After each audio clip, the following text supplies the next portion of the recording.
Olá, bem-vindo à Escola Bíblica do Ministério para a Língua Portuguesa da Segunda Igreja Batista em Richmond, Virgínia. A aula de hoje, festas bíblicas. Quando a gente fala em festa, a primeira coisa que vem à nossa cabeça é juntar os amigos, né? Fazer uma decoração legal, envolvendo música e, obviamente, não poderia deixar de ter uma boa comida. Então, quando a gente fala em festa, a palavra que vem à nossa cabeça é celebração. Mas quando a gente fala as festas bíblicas, elas são muito mais do que uma celebração. São um memorial da ação do Senhor, o que Ele fez e fará na nossa história. As festas bíblicas seguem o calendário lunar judaico, são festas do Senhor, como diz em Levíticos 23:1, são convocações santas, isto é, Shabat ou dia de descanso. Ou seja, é um dia que você para de trabalhar para você se lembrar de Deus e celebrar alguma coisa. São para todo o povo do Senhor. Então, se eu e você somos povo de Deus, as festas também se aplicam à nossa vida. E na época que tinha o templo, até o ano 70 depois de Cristo, 3 festas eram chamadas festas de peregrinação, porque as pessoas iam ao templo para celebrar a Páscoa, Pentecostes e Tabernáculo. E, enquanto as pessoas iam, os salmos de 120 a 134, que são chamados cantos de romagem ou de peregrinação, eles eram entoados durante a viagem a Jerusalém. Então, a primeira festa que nós temos é o sábado, que é uma festa fixa, faz parte dos 10 mandamentos e é uma festa semanal. 6 dias realize os seus trabalhos, mas no 7º dia é sábado, é dia de descanso, reunião sagrada, ou convocação santa. Não realizem trabalho algum, onde quer que morarem, será sábado dedicado ao Senhor. Então, o 7º dia é um dia de descanso, O Shabat em hebraico é descansar, cessar ou parar. Então, é para a gente parar de trabalhar e dedicar o dia ao Senhor. O Shabat, ele nos remonta à criação, que em 7 dias Deus criou a terra e os céus e tudo que nós temos, e em 6 dias ele criou tudo, e no 7º ele descansou, A obra se completou com 7 dias. Aí você me fala, mas eu lembro que Jesus, ele curava no 7º dia. Por quê? Então lhes disse Jesus, o sábado foi feito por causa do homem e não o homem por causa do sábado. Assim, pois, o Filho do Homem é Senhor até mesmo do sábado. O que Jesus fala é que o sábado foi feito para a gente, para o nosso descanso, mas a vida está acima de qualquer coisa. Ele conta aqui, se o seu animal caísse na vala, você não vai esperar domingo para ir lá tirar o bicho de lá. Mesma coisa, se acontecer alguma coisa com o seu filho, você não vai esperar domingo para acudir. Então, por isso que ele realizava milagres que eram considerados trabalho no sábado, porque a vida é mais importante. A próxima festa é a Páscoa. Páscoa significa passar por cima, passagem. É a primeira festa do calendário religioso judaico. Então, lembrando que o povo judeu tem 2 calendários. O calendário religioso, que começa com a Páscoa, e o calendário oficial, que começa no ano novo, no Rosh Hashanah, mais ou menos em setembro, por aí. A primeira Páscoa foi comemorada no Egito por ocasião ao término da escravidão. Então, você vê o relato dela em Êxodos 22 e Deus colocando como uma parte das festas para ele em Levíticos 23:5. Você lembra da história, Então, após as 10 pragas, a última praga é a morte do primogênito. Para evitar que o seu filho morresse, você tinha que pegar um cordeiro perfeito, sem mancha, sem nada, matar, passar o sangue no umbral da porta, no batente da porta, e você ia comer esse junto com a sua família. Se a sua família fosse pequenininha, você chamava vizinho. Parte da refeição estavam pão sem fermento e ervas amargas. Quando o sangue foi colocado, à noite o anjo do Senhor iria passar e ele ia andar na cidade. A casa que ele visse o sangue, ele ia passar por cima, ele não ia entrar. E a casa que não tivesse o sangue no umbral, ele entrava e matava o primogênito. Então aqui as correlações que nós fazemos. O cordeiro perfeito aponta para Jesus, que morreu no meu e no seu lugar, né? Naquela noite o cordeirinho morreu no lugar do primogênito, e quando Jesus morreu, ele morreu no lugar da humanidade inteira. Pães sem fermentos é para mostrar que nós estamos tirando o pecado, que o fermento representa o pecado. Então é para a gente tirar o pecado da nossa vida. E para que ervas amargas? Para lembrar da servidão. Então aqui é muito fácil de fazer a correlação do Egito, sair do Egito e ir para Canaã, como sair da escravidão do pecado e ir para a liberdade que temos em Jesus Cristo. Agora eu vou trazer outras simbologias que também estão presentes no jantar de Páscoa. A última alimentação que Jesus teve com seus discípulos foi um jantar de Páscoa. E na mesa dele estavam o prato, né, com as ervas amargas, nozes, tal, e o cordeiro, a carne do cordeiro. O ovo eles colocam para simbolizar a ressurreição. E tinham então geralmente 3 pães sem fermento e 4 taças de vinho. E você lembra que o relato que Jesus pegou um pão e partiu, né? Ele deu graças e partiu. Os estudiosos judaicos, no costume, coloca-se 3 pães para representar Abraão, Isaque e Jacó. E os estudiosos que são judeus, eles dizem que Jesus provavelmente pegou o pão do meio, que simbolizava Isaque. E você lembra da história que o pai dele, Abraão, teve um teste de fé, né? Então Deus pediu para Abraão sacrificar Isaque. E quando chegou na hora, né, Abraão obedeceu, mas na hora a voz falou, não mata. Ele olhou do lado e tinha um cordeirinho ali que morreu no lugar do Isaque. Então quando Jesus pega o pão e dá graças, e ele fala que aquele pão é o corpo dele dado por nós, na hora todo mundo lembrou da história de Isaque, que o cordeirinho morreu no lugar dele. Então aqui Jesus estava deixando claro que ele ia morrer no nosso lugar. Aí ele pega a taça. Essas 4 taças, elas simbolizavam santificação, pragas, bênçãos e louvor. Então, os estudiosos também dizem que Jesus provavelmente pegou a 3ª taça, a taça da bênção. E quando ele levanta e fala, esse é o meu sangue derramado por vós, qual é a bênção que tem no derramamento do sangue? Qual bênção nós recebemos? A bênção da salvação, a remissão dos pecados. Aí, nossa próxima festa. Pães asmos. Então, a festa dos pães sem fermentos é o dia seguinte da festa da Páscoa.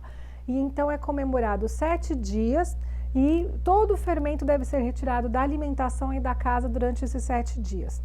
E a simbologia que nós temos aqui é de descontaminação do Egito. Assim como Deus salvou eles do Egito e depois quando tirou, que eles tinham que comer sem fermento, para lembrar que nós fomos resgatados do pecado, né, do império das trevas, né, e agora a gente tem que se livrar e ir tirando o pecado da nossa vida, né, então é purificação do pecado.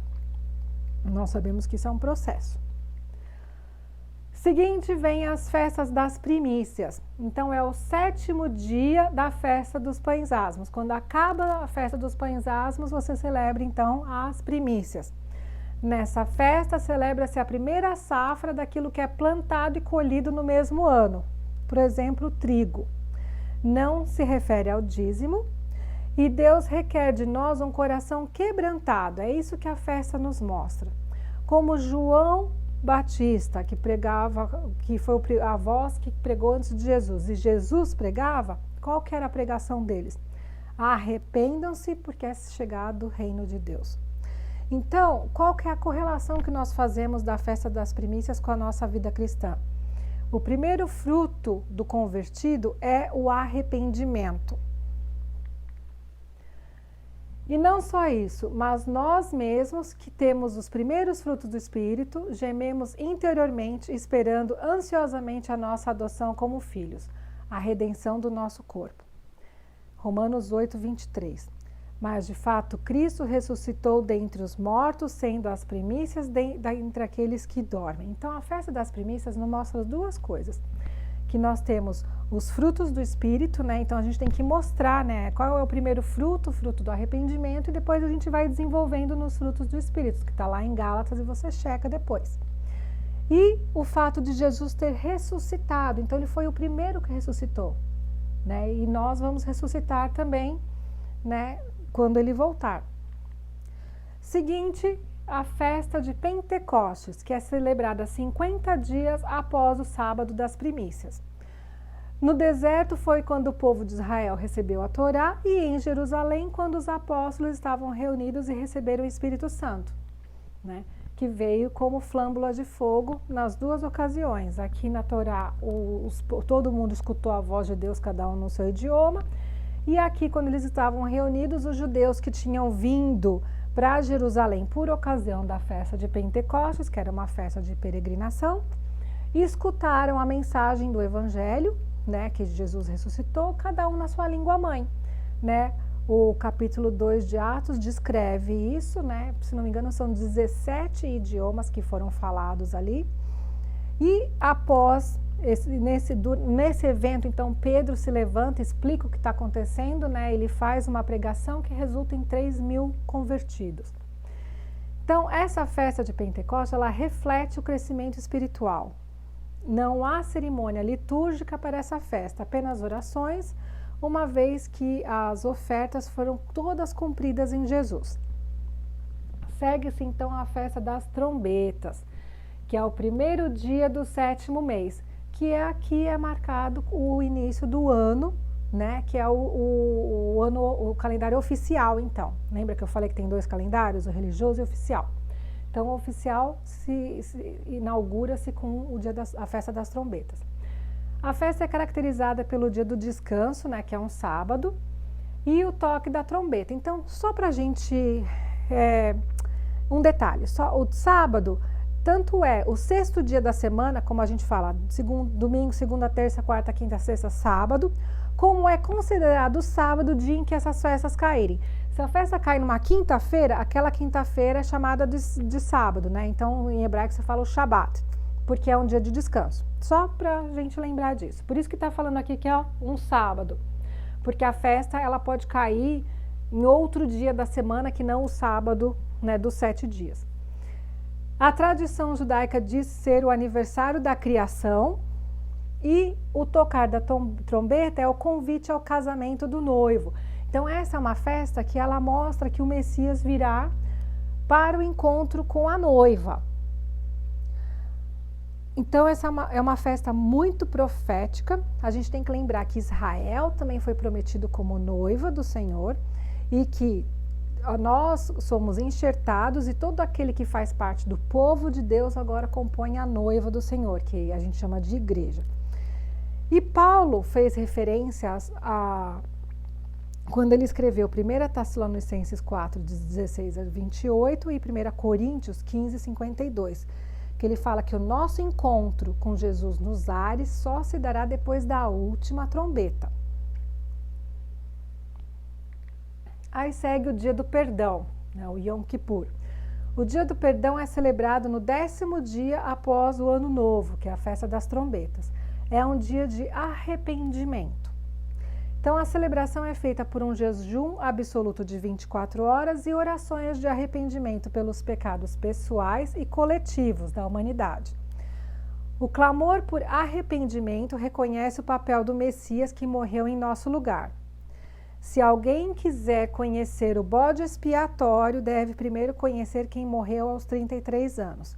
Quem disse isso foi Esdra, que foi um filósofo e um comentarista bíblico dos anos 1800, por aí. E aí a festa dos tabernáculos. A festa dos tabernáculos ela é considerada a festa das festas. Ela é celebrada 14 dias após o Ano Novo e dura 7 dias. O primeiro sentido da festa é ser o memorial da saída do Egito e a provisão do Senhor no deserto, porque o povo tinha que montar uma cabaninha, né, na frente da sua casa e morar ali por 7 dias. É também chamada a festa da colheita. E a festa nos lembra que o Messias habitará entre nós. Então, o segundo sentido da festa é que Jesus virá habitar entre nós. E aqui, então, faz menção às duas vindas, porque Jesus já veio e habitou, né, por 33 anos, entre os humanos, e depois ele voltará e habitará por 1000 anos como rei, e depois a gente vai ficar para sempre com ele, né? Então, essa festa, ela faz menção das duas vindas, né? Ela mostra as duas vindas de Jesus. Os sacrifícios que eram ofertados nessas festas de tabernáculo era o maior número de sacrifícios.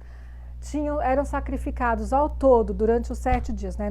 Ao todo, 70 novilhos, simbolizando as nações, porque há um texto bíblico que fala que Deus dividiu as nações conforme o número das pessoas de Israel. E isso vem de quando você pega Êxodos e começa lá, o número de pessoas de Israel, né, de Jacó, seria que foram 70 pessoas. 69 mais José, que já estava no Egito. Então, daqui que vem esse número de 70, simbolizando as nações do mundo. 14 cordeiros, que eram para simbolizar os sacerdotes e os levitas, 14 carneiros, perdão, 98 cordeiros, simbolizando a redenção completa, e 7 bodes para simbolizar a redenção do povo. Aí as festas que não estão lá em Levíticos 23, Deus não chama ela como as festas do Senhor, mas que foram adicionadas ao longo da história de Israel. São 2 festas. A festa de Purim, cujo relato está em Ester, que foi uma ordenança de Mordecai, né, e é celebrada até hoje, por ocasião do livramento que Deus deu, né? Tinha o decreto que Amã fez o rei assinar, né, que poderiam exterminar os judeus, e pela intercessão de Ester, né, que ela pediu para todo mundo fazer um jejum e ela se apresentou para o rei, aquilo virou, e o decreto foi que se alguém atacasse, eles poderiam se defender. E eles se defendendo, eles poderiam adquirir as posses se eles matarem quem estivessem atacando.